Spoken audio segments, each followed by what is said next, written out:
berjalan dalam firman-Mu, hatiku siap.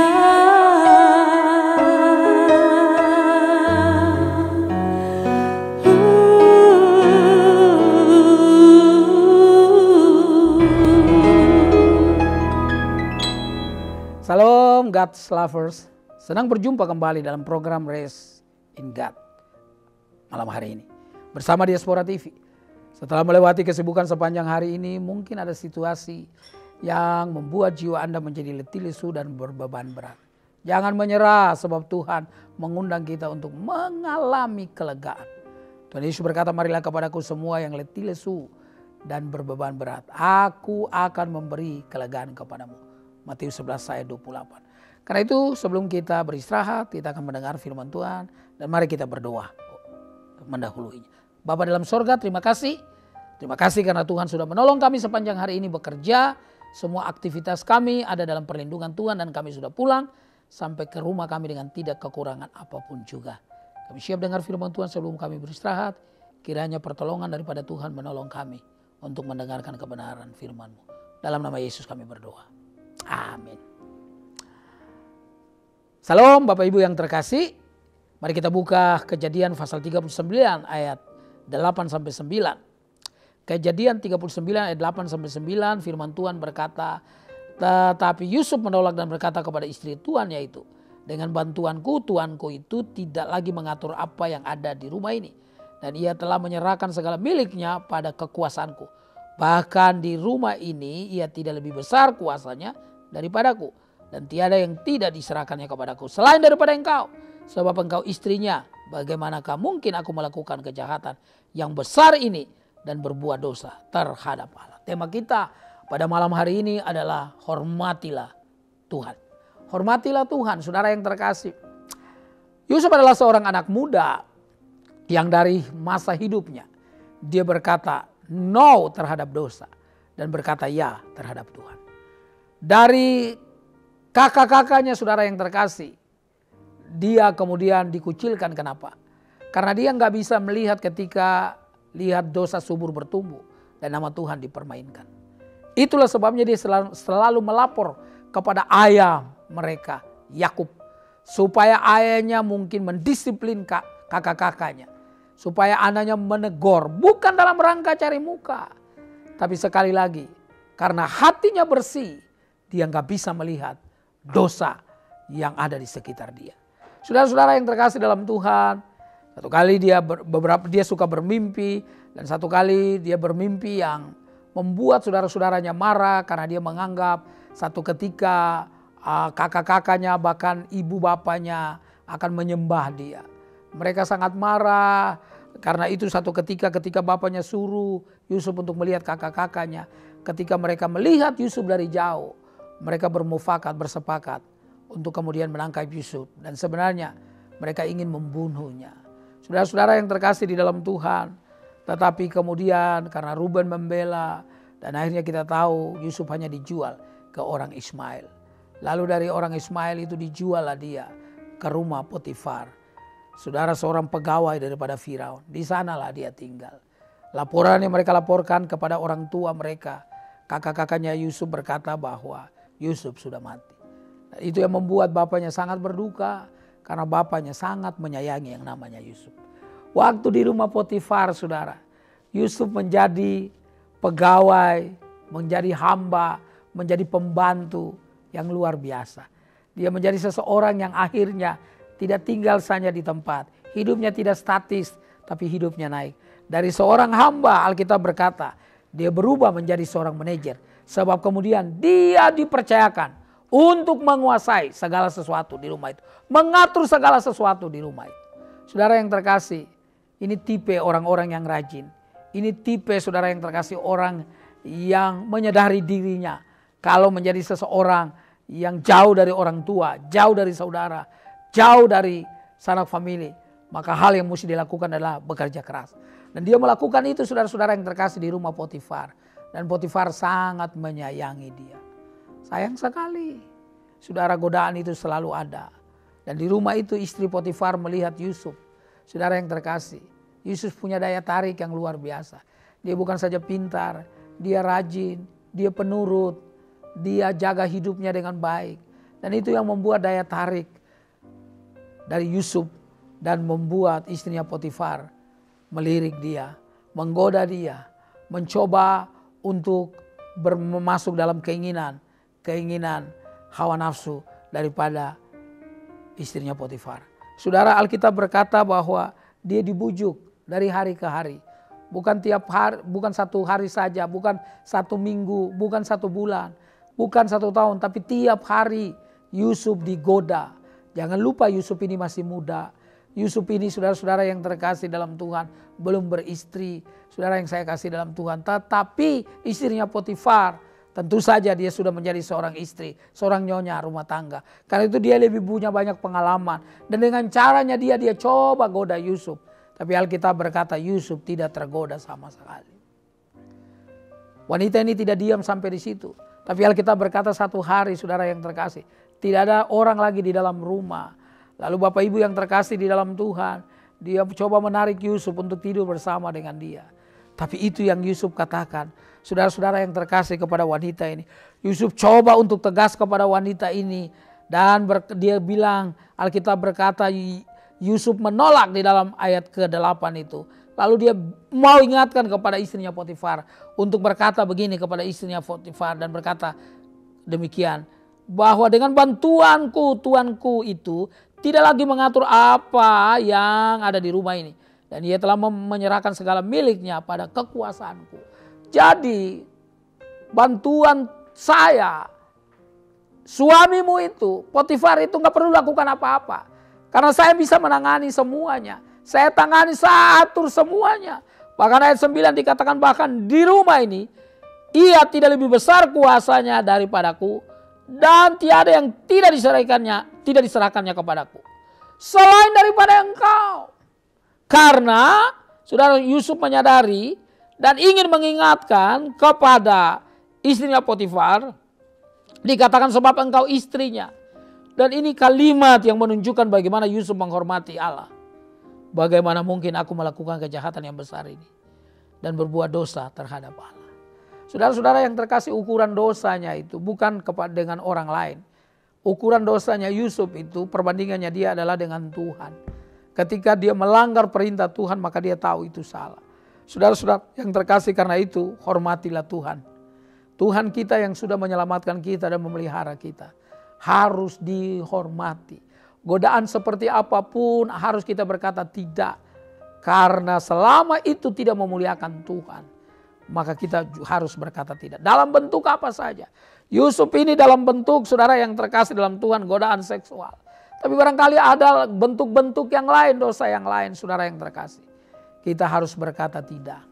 Sebab Bapak Ibu yang terkasih di dalam Tuhan, tidak akan ada berkat bagi kita yang coba-coba bermain dengan hal yang seperti begini. Jauhkanlah dari hidup kita hal-hal yang demikian. Karena itu akan membuat hidup kita, saudara-saudara yang terkasih, menjadi kotor. Lalu kita larut dan berbuat hal-hal yang demikian yang menyakiti hati Tuhan. Yusuf adalah seorang anak muda yang luar biasa. Dia berani berkata tidak. Resikonya ada resikonya. Apa resikonya kita tahu. Dia masuk dalam penjara. Mungkin kalau ada orang zaman sekarang berkata kenapa dia gak terima aja. Kenapa dia gak bilang iya saja dengan rayuan daripada istrinya Potifar. Kan dia lebih aman. Mungkin dapat fasilitas lebih banyak. Kesejahteraan bagi hidupnya. Kalau zaman sekarang barangkali dia dapat apartemen. Saudara, sebuah unit. Dia dapat mobil dengan fasilitas-fasilitas yang ada. Tapi Yusuf, saudara-saudara yang terkasih. Yusuf dia lebih memilih untuk menghormati Tuhan. Manusia boleh tersinggung. Tapi Allah tidak boleh tersinggung. Konsep ini konsep yang luar biasa. Kadang-kadang kita manusia kita pikir lebih baik Allah yang tersinggung daripada manusia. Saudara, karena itu kita coba cari muka. Kita coba mengangkat orang. Kita coba puji-puji orang. Puja-puja orang, saudara yang terkasih. Tapi kita lupa puji akan Tuhan. Bapak Ibu yang terkasih, Yusuf mengajarkan kepada kita. Pujian dan kehormatan itu harus diberikan kepada Tuhan. Kalau orang lain tersinggung, orang lain marah. Karena penghormatan kita terhadap Tuhan. Tidak apa-apa. Tuhan pasti bela. Benar, saudara yang terkasih. Yusuf dimasukkan dalam penjara. Kita tahu saudara-saudara yang terkasih, bertahun-tahun Yusuf ada di dalam penjara. Dan saudara, saya percaya dia sedih. sudah jauh dari orang tua. Saudara Bapak Ibu yang terkasih, sudah bekerja. Dan dia tidak melakukan kesalahan apa-apa. Tapi kalau dia harus ada di dalam penjara karena nama Tuhan, dia tetap cari bagaimana caranya supaya dia boleh menghirup udara bebas. Ketika saudara-saudara yang terkasih, juru roti, juru minuman menceritakan mimpinya, dia kasih tahu saudara-saudara yang terkasih. Dan dia bilang, kalau kalian keluar, jangan lupa ingat saya. Tapi mereka melupakannya. Tapi ada satu kemudian mengingat dan berkata bahwa ketika raja bermimpi dan dia tidak tahu mimpinya, arti mimpinya, dia panggil semua ahli-ahli mimpinya dan dia tidak tahu. Yusuf kemudian dipanggil dan Yusuf menerangkan. Saudara-saudara yang terkasih, kalau saudara membaca di sana dikatakan bahwa karena Allah menyertai Yusuf. Kalau kita hormati Allah, saudara yang terkasih, maka saya percaya Allah juga tidak tahan-tahan. Yang namanya hikmat, marifat, kuasa, berkat tidak akan ditahan, diberikan kepada kita karena dia tahu kita bertanggung jawab dan kita menghormati dia. Hormatilah Tuhan selama dalam hidupmu. Dari masa muda saudara-saudara yang terkasih, berkata ya terhadap Tuhan dan tidak terhadap namanya godaan setan, iblis. Karena saya percaya bahwa itu yang dilakukan oleh Yusuf. Yusuf kemudian kita tahu dia menjadi orang nomor 2 di bawah Firaun. Punya kekuasaan yang luar biasa. Perdana Menteri, saudara-saudara yang terkasih, menguasai eksekutif. Dia melakukan pekerjaan dengan baik. Dalam 7 tahun pertama waktu kelimpahan, dia suruh tampung itu di gudang-gudang. Sehingga waktu 7 tahun waktu kelaparan, mereka orang Mesir punya makanan. Kenapa? Ada Yusuf, ada seorang anak Tuhan yang ditempatkan. Saya tantang Anda anak-anak Tuhan yang ada dalam pemerintahan, yang ada di mana saja saudara-saudara yang terkasih. Kalau Anda ada di sana, tonjolkanlah dirimu sebagai anak Tuhan. Lakukanlah segala sesuatu dengan jujur, dengan baik saudara yang terkasih. Supaya Anda bisa jadi berkat bagi bangsa ini saudara yang terkasih. Kita sulit sekarang mencari orang yang betul-betul takut akan Tuhan. Yang betul-betul hormat sama Tuhan. Saya berdoa supaya saudara-saudara yang terkasih, kita menjadi anak-anak Tuhan di negeri ini yang menjadi berkat bagi bangsa ini. Bapak Ibu yang terkasih di dalam Tuhan Yesus, saya selalu percaya siapapun pemimpin kita di waktu yang akan datang, selama dia hormat dan takut akan Tuhan, maka negeri kita ini akan diberkati oleh Tuhan. Karena itu saudara-saudara yang terkasih dalam Tuhan, mari kita berdoa supaya ada pemimpin yang baik di tanggal 14 Februari nanti. Memimpin bangsa kita yang diberkati oleh Tuhan. Papa saya menerima penghargaan dari Pak Harto, tanda tangannya Presiden Soeharto. Karena papa saya dulu berjuang di sebuah tempat, dia jaga perbatasan di sebuah tempat. Jarinya pernah